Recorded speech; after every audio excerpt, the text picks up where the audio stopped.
The final dashboard of the presentation is player rankings. This is your go-to dashboard for comparing players across key metrics over a selected time period. Some of the key actions and benefits of this dashboard are track individual physical trends, identifies changes in player output over time, helping staff assess conditioning, fatigue, or performance. Support squad rotation decisions. Informs player selection and rotation by highlighting who is consistently performing at a high level and who may need rest, extra conditioning, or tapering. Benchmark squad volumes establishes performance benchmarks by comparing players against each other, promoting competition in position groups, and supporting individualized feedback and development. Now let's look at the dashboard itself. When you click on the dashboard, it may look very simple and basic, but again, you don't need to overcomplicate dashboards to make them useful. Here you have the same filters as the previous dashboards, date to and from, positions, players, activities, and sessions. Then for the dashboard itself, you can pick between the 6 core metrics throughout the dashboards of total distance, HSR, sprint distance, accelerations, decelerations, and max speed. Finally, you can pick the number of players you want to appear on the visual. If you want to look at the top 5 of a chosen metric, then this is possible. The visual itself shows the sum of the volume for your chosen metric for the period of time and chosen activities or sessions you want to include. Your choice of filters will depend on what you are looking for. Are you looking for the volumes performed over a microcycle, such as a training week or a month? These are good breakdowns of time in elite football to analyze the differences between players. If you are looking for volumes in a training week to see if some players have over or under trained, then on the dates, you will select the dates of your training week. Then here you would choose Tuesday the 4th February to Friday the 7th February. If you are including match data when looking at the weekly totals, make sure to include this in the date selection. So therefore here, you would then include the 8th of February. This just to emphasizes that your chosen date will determine what you are using the dashboard to look at. If we look at a couple of the real world scenarios, let's start with squad selection and conditioning levels, which can identify under-conditioned players, potentially players who need further conditioning if they are not participating much in the games, or even optimize tapering strategies to balance freshness with preparedness. Now let's explore this real world scenario, planning post-game extra conditioning for non-starters and squad players.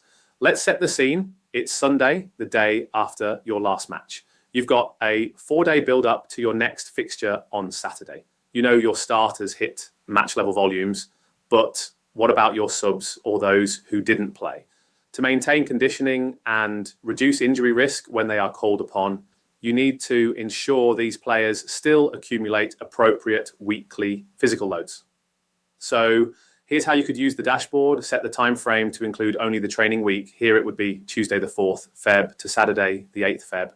Then change the metric on the visual to sprint distance, and use filters to isolate the players who either didn't feature or played limited minutes in the match.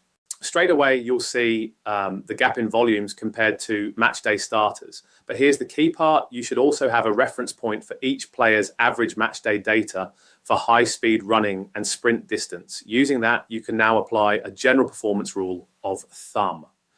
Players should look to accumulate 2 times their match day outputs for high speed and sprint distance across the training week to maintain readiness.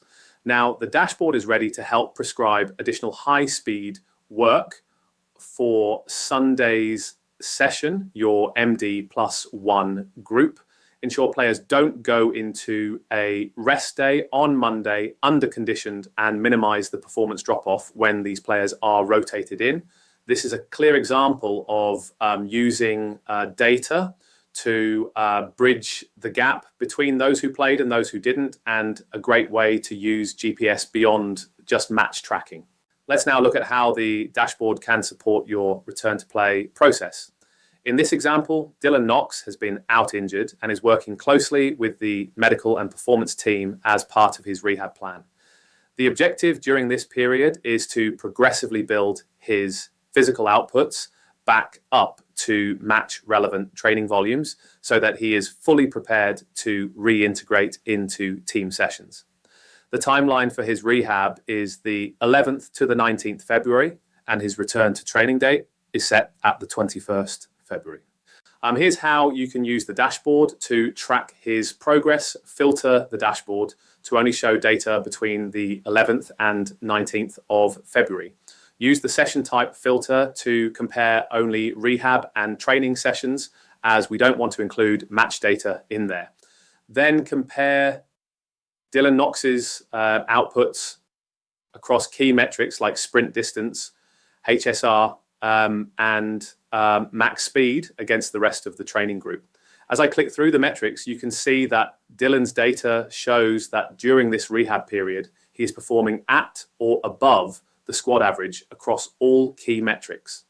This indicates that his rehab program has been effective in replicating and exceeding the physical demands he'll face when back in full team training. In other words, he's physically ready for the next stage of his rehab process, which is full team training.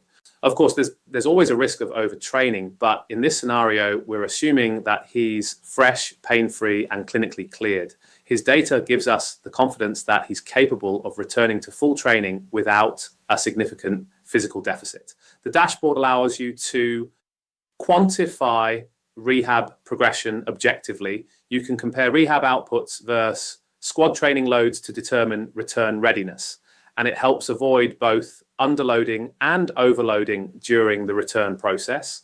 And this scenario highlights how performance data, when visualized well, can bridge the gap between rehab and training, turning an often ambiguous return to play decision into one backed by clear, measurable evidence. Other potential uses for this dashboard is academy integration. You might have younger players training up with the first team. Use this to see how they are handling the training. This will be a step up physically, skill-wise, mentally, etc. So ensuring that these players do not get overloaded physically when they are dealing with other increases at the same time. It can stimulate healthy competition by putting up this information for the training day or week. Might means players can be motivated through external competition. You will have to understand your squad and know if this will work or will it backfire and cause issues. Flagging over risk players, some players who might be consistently high across the board, could this be an issue in the future? Is there a player who always wants to do extras after training? Are they going to be needed in the upcoming games and might need to be adjusted slightly to be physically ready and fresh to have a greater impact? Or flagging players who are not performing physically and are showing signs or being conditioned? This dashboard has the ability to have a lot of impact if you can use it correctly.